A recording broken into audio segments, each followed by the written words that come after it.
Hey guys, my name is Garrett Baldy, and I did my literature review on dog directed speech.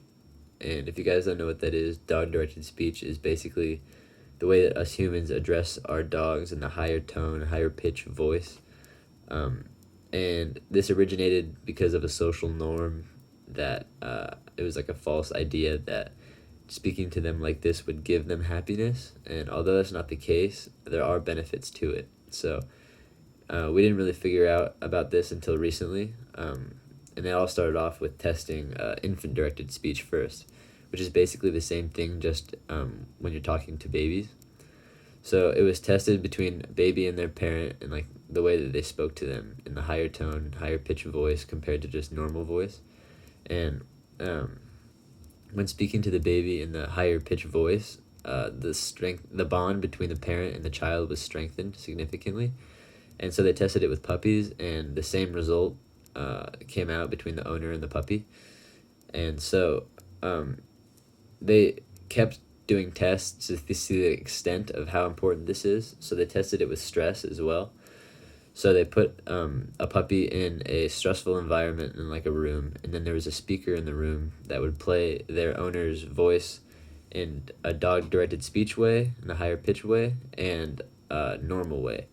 And when they heard their owner's voice, both times their stress levels were reduced, but they were reduced significantly more when the owner was speaking in the higher pitch voice.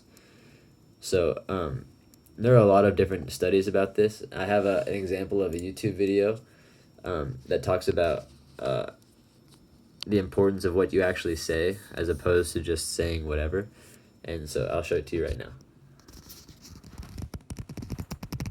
Experimenters also read human scripts about boring human stuff like going to the gym, but it was spoken in a cute doggy voice. They also recorded the opposite, cutesy "who's a good boy" phrases in a normal adult voice. When they played the recordings to adult dogs, the dogs had no preference for doggy talk when the cutesy style of speaking was used to talk about boring non-dog topics.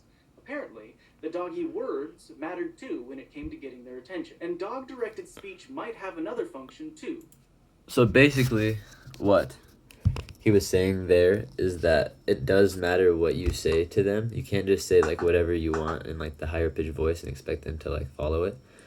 So this is just a really interesting topic. There hasn't been enough tests done to see the extent of the importance of this, but overall, it was definitely proven that speaking to your animals this way is very beneficial early on, as opposed to later on. It was also tested on older dogs, and the older dogs didn't respond any differently to normal speech and dog-directed speech. And I assume that's because their brain has already been formed at that point, so they didn't really need that helping hand.